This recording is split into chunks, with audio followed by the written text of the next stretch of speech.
All right, so you got to see this here. We have a heated hand grip here. This is bicycle bar tape. There's a neoprene sleeve around the OEM grip. I have the grip heater element attached to that. And then we have a bicycle hand grip here.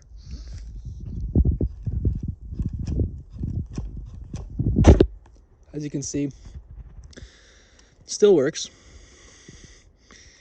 Cruise control still works. Yeah, I'm pretty happy with this. It gets super warm. The most interesting part about this is where I put the switch. You can see over here, we have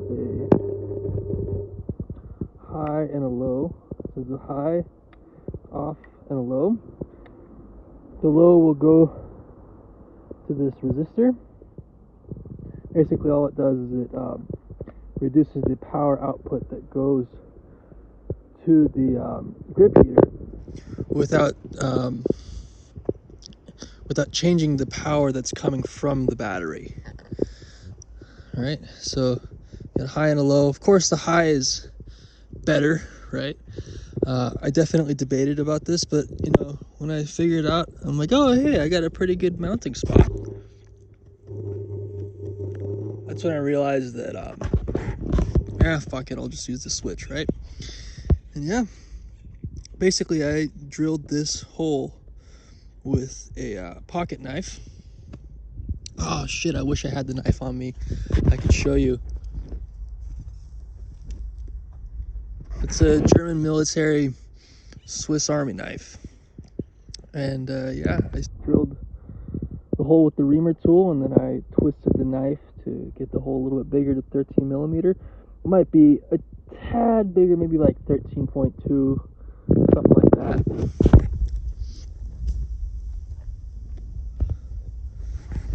But yeah, this thing is working great. You know, I'm pretty happy with it. We also have the version 2 of the tailgater spray mechanism. That's a pretty big water pump here.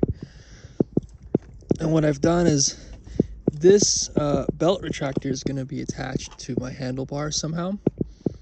But this nozzle basically controls a little ball valve in there. I don't know if you can see. You put it out, it opens, and you close it. Just like putting your finger over a little hose. So I have this. Basically what I do is I flip this switch right here. Fuck, where's the switch? Everything's all disconnected. Yeah, the switch is somewhere. It's basically the same switch as this guy. Yeah, you just you connect that switch and you turn on, and the water will go, and it gets backed up right here, and you just sort of let it out, and it sprays, and you can aim it with your hand. I've yet to figure out where exactly I'm going to mount that reservoir and how I'm going to run this tubing. I imagine that this hose will become a little bit shorter, especially this one. This one I don't imagine getting all that much shorter, but this one for sure. Yeah. The hose from the previous video, of course, it didn't work, but I still use the same barb valve. I found this other hose here that seems to work okay, so we're going to use that instead for now. What else is new on the bike? Yeah, the tire is off, so I'm changing the tire, and I pinched my tube, so I gotta wait in the mail for another tube. That's been a bit of a pain in the ass, and with the rain that's happened, this bike is tipped over on the right side a little bit, so I got all the dirt everywhere. Loving this box. Had to retire the sign. But this box is freaking awesome, man. Like, this latch locks, and you know, we just went through a few days of rainstorm, and It's been holding up pretty good. I'm pretty happy with it. And I swear if it wasn't for that chair, this bike would have dropped over so many times. And I guess that's something to be mindful of when you're doing a tire change on a motorcycle, and it's the rear or the front, right? You gotta be mindful which way it's gonna tip over. It's gonna tip over one way or the other. And the way to do it is to park on a downhill for the rear tire or an uphill for the front.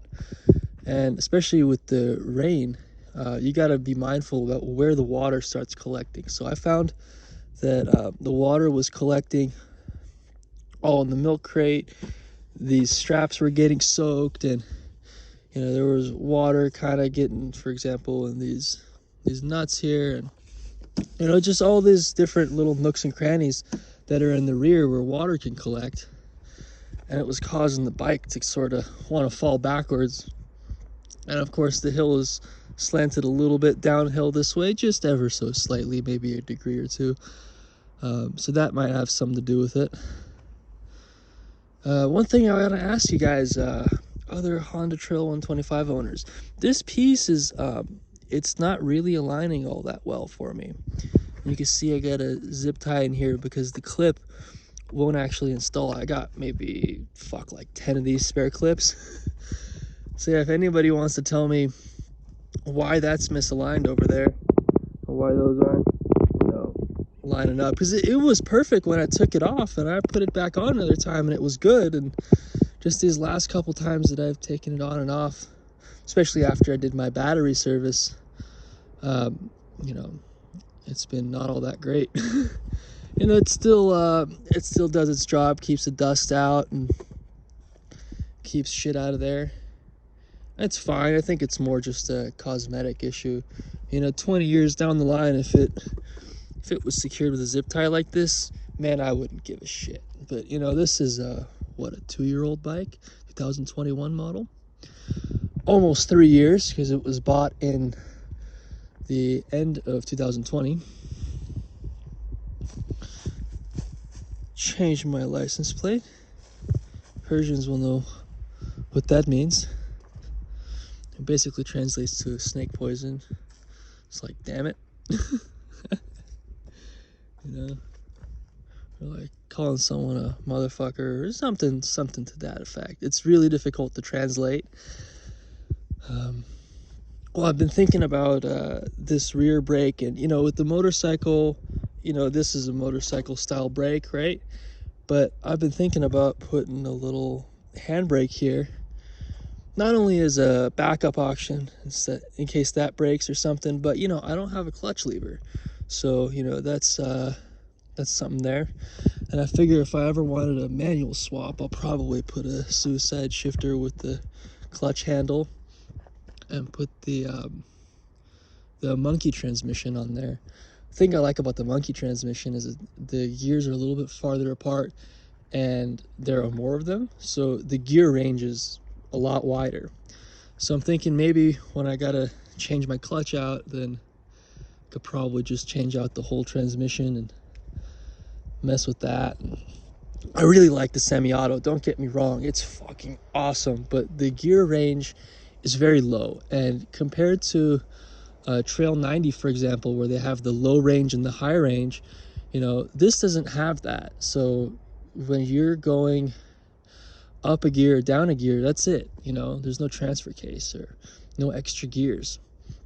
And one of the things that I like about the older bikes, I haven't ridden one, but I've seen them, and I've been right up close to one, and that transfer case is really handy, because what it allows you to do is allows you to go super tall with the sprocket gearing and still be able to go very low with your gear range. But with this bike, I'm finding that I either need to put a really big sprocket in the rear or I need to just accept that this is a gas saver and just be done with that. But I guess maybe a monkey transmission might be in the works one of these days. Pretty soon I'm gonna add an oil cooler. I'm a little bit concerned with the bracket placement, because of this crash guard. So I definitely have to figure that out. Yeah, something about this crash guard that some of you might not know is this hole, that rear left hole for the skid plate, doesn't align well. So I have a little bit of a foam spacer in here. That's just a temporary fix until I can get an upgraded skid plate, or maybe drill out a hole, or I don't know, make a relocation bracket or something like that. I'll figure out what I'm gonna do with that later. But yeah, this is a little update on this bike. I know in the past video I did say I would think about selling this, and I'm honestly never going to not think about selling this. This is always going to be, well, make me an offer. But I'm not exactly looking to sell it. I'm more open to selling it, if that makes sense. I'm more open to selling it than looking into selling it. Yeah, this bike is absolutely fantastic. We got this relocation bracket here. This thing is brilliant. I really love that. Highly recommend that relocation bracket, actually. And one of the nice things about this one, you can get another box and put it on this side too. So you can actually have two toolboxes. And I really like the idea of doing that. You know, I can have one of them actually have tools in it, and the other one I can use it as sort of like a glove box, put my paperwork, registration, spare ID, you know, that kind of thing, proof of insurance and all that. Any kind of parking permits or whatever, you know. I don't have to deal with this shit. Yeah, it's just, man, this is a great bike. Definitely gotta clean up that chain. It is fucking disgusting. Like, I cannot tell you how awful that chain is gonna be when I put it back on.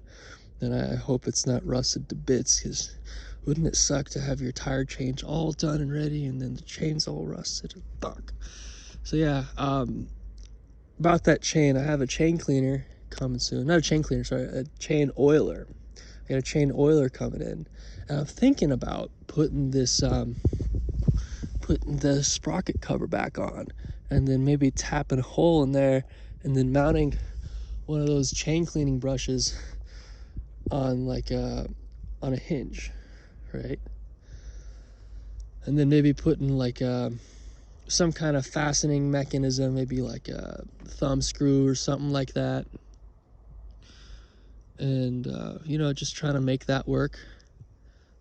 So it's an automatic chain cleaner. All you have to do is drive around and it'll clean your chain. So yeah, maybe just a brush mounted on a hinge with some kind of mechanism to lock it this way and lock it this way.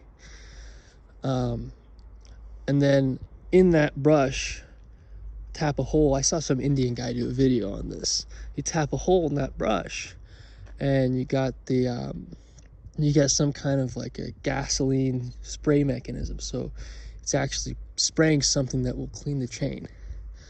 You know, it's just a thought. I'm not necessarily committed to the idea of having an automatic chain cleaner, but boy, am I thinking about it. I am definitely thinking about it. Yeah, this bike has been fantastic. I really love it. I'm running the stock gears right now. I know in the past I've been very aggressive with my gearing, going very low. But, you know, a couple things that I didn't like about that. Number one, it messed with the odometer reading on the stock display. Of course, now I have the Optimus, so I don't have that issue anymore. But I give up my ABS. Even with the Optimid, I do give up my ABS when I re-gear more than 7%. I think it's 7%, something like that, in either direction. So, you know, if I change a 39 to a 40, I don't know if it would make that big of a difference. But they're like 39 to like a 42, well, yeah, dude, it's gonna make a difference. Or like a 14 to a 13, that'll do it, you know. So yeah, I gotta put the ABS unit on, and hopefully that works. So basically what that does is it tricks the speedometer itself, and what the display does, this one, the op mid, what that one does is it just does a basic mathematical conversion within the display, but that wiring harness is supposed to trick the actual motorcycle, the Honda OEM electronics, into giving out a different reading. So yeah, hopefully I'll get that done soon. I'll probably honestly take that one to someone else because I'm just, dude, I don't even want to touch this rear end. I mean, have you ever tried looking in this brake light assembly? Like, just taking off all these plastics and shit, you know, with the rack and the fender and everything. It's, you know, I know I could totally do it, but man, that's, for me, that would be like a 2-hour job, dude. I'm just, yeah, I'd rather just sit here, smoke a joint while someone else does the work for me. But yeah, I think I'm gonna call this a video and finish this joint here. So yeah, if you guys have any questions or you want to tell me how this panel goes back together, then feel free to comment. And yeah, I hope you guys have a wonderful day. And I think I want to do my next video on all the things that I don't like about this motorcycle and all the negatives, because there's a lot of positives and everyone will always talk about the positives. I think I might be the only guy who actually has negative experiences with this motorcycle. For example, tailgating. Everybody fucking tailgates me. But anyway, that's a discussion for the next video. And yeah, catch you guys next time.